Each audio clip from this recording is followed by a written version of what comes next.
Greeting of the day, guys. It's me, Sahil Jamadar. Now we continue our reading. If you fear public speaking, sign up to give 20 speeches. If you fear starting a new business or getting out of a dissatisfying relationship, muster every one of your inner resolve and do it. This might be the first taste of real freedom that you have experienced in years. Fear is nothing more than a mental monster. You have created a negative stream of consciousness. Fear is nothing more than a negative stream of consciousness. I like that. You mean all my fears are nothing more than imaginary little gremlins that have crept into my mind over the years. Exactly, John. Every time they have prevented you from taking some action, you have added fuel to their fire. But when you conquer your fears, you conquer your life. I need an example. Sure, let's take public speaking, an activity most people fear more than death itself. When I was a litigator, I actually saw lawyers who were scared of stepping into court. They would do anything, including settling their clients' otherwise worthy cases, just to avoid the pain of getting up on their feet inside a packed courtroom. I have seen them too. Do you actually think that they were born with this fear? I sure hope not. Study a baby. She has no limits. Her mind is a lush landscape of potential and possibilities. Properly cultivated, it will lead her to greatness. Filled with negativity, it will lead her to mediocrity at best. What I am saying is this: no experience, whether it is public speaking or asking your boss for a raise or swimming in a sun-soaked lake or walking along the beach on a moonlit night is inherently painful or pleasant. It is your thinking that makes it so interesting. A baby could be trained to view a glorious sunny day as depressing. A child could be trained to see a puppy as a vicious animal. An adult could be trained to see a drug as a pleasant vehicle for release. It's all a matter of conditioning, isn't it? Sure, the same holds true of fear. Fear is a conditioned response, a life-sucking habit that can easily consume your energy, creativity, and spirit if you are not careful. When fear rears its ugly head, beat it down quickly. The best way to do this is to do the thing you fear. Understand the anatomy of fears. It is your own creation like any other creation.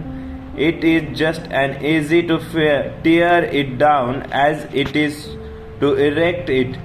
Methodically search for and then destroy every fear that has secretly slid into the fortress of your mind. This alone will give you enormous confidence, happiness, and peace of mind. Can a person's mind actually be fully fearless? I ask. Great question. The answer is an unequivocal and emphatic yes. Each and every one of the sages of Shivan was absolutely fearless. You could see it in the way they walk. You could see it in the way they talk. You could see it when you look deep into their eyes, and I will tell you something else, John. What I asked, fascinated by what I was hearing.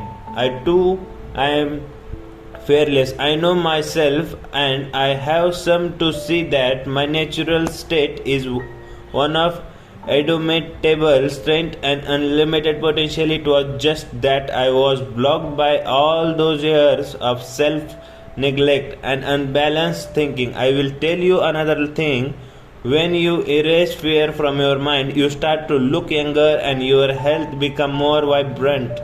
Oh, The old mind body connections, I replied, hoping to mask my ignorance.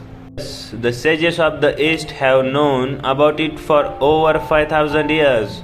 Hardly new age, he said, with a broad grin lighting up his radiant face.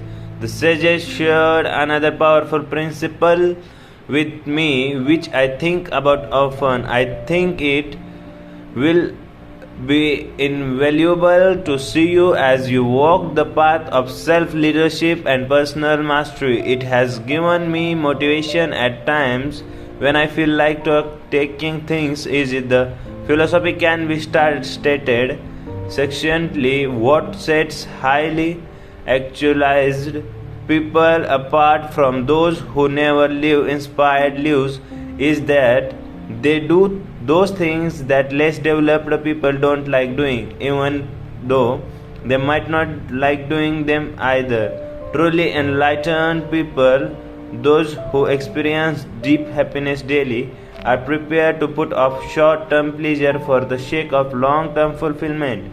So they tackle their weaknesses and fears head on, even if dipping into the zone of the unknown brings with the measure of discomfort.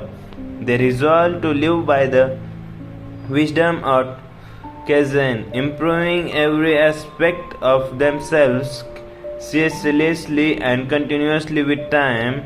Things that were once difficult become easy.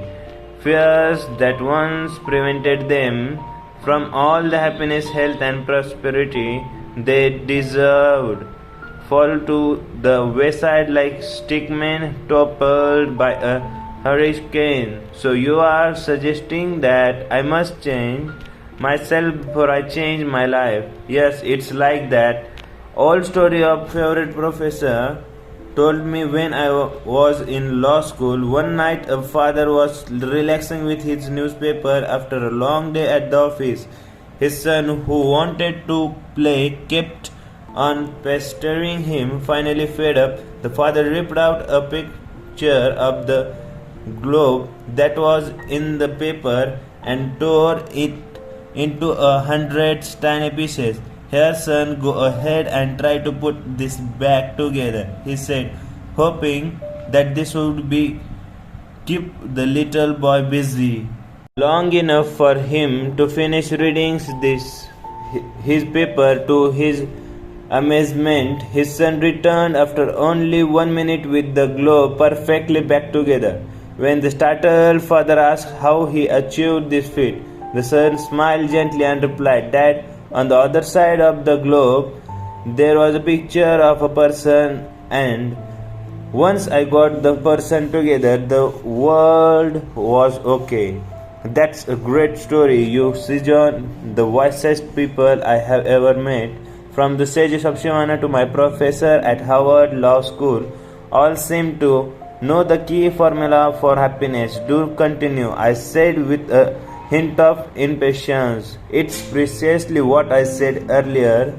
Happiness comes through the progressive realization of a worthy objective. When you are doing what you truly love to do, you are bound to find deep contentment.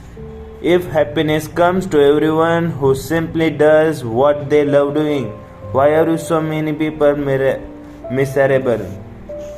Fair point, John. Doing what you love, whether this means giving up the work you are presently doing to become an actor or spreading less time on those things that are less important to make time for those things that are more meaningful, requires a great deal of courage. It requires you to step out of your comfort zone, and change is always a little uncomfortable at first. It is also more than a little risky. Having said this is the surest way to design a more joyful life. Exactly. How does one go about building courage? It's the same as the story. Once you get yourself together, your world will be okay. Once you master your mind, body, and character, happiness and abundance will flow into your life almost magically. But you must spend some time daily working on yourself. even if for only 10 or 15 minutes. That's enough for today. We continue our reading. Okay, bye. Have a good day.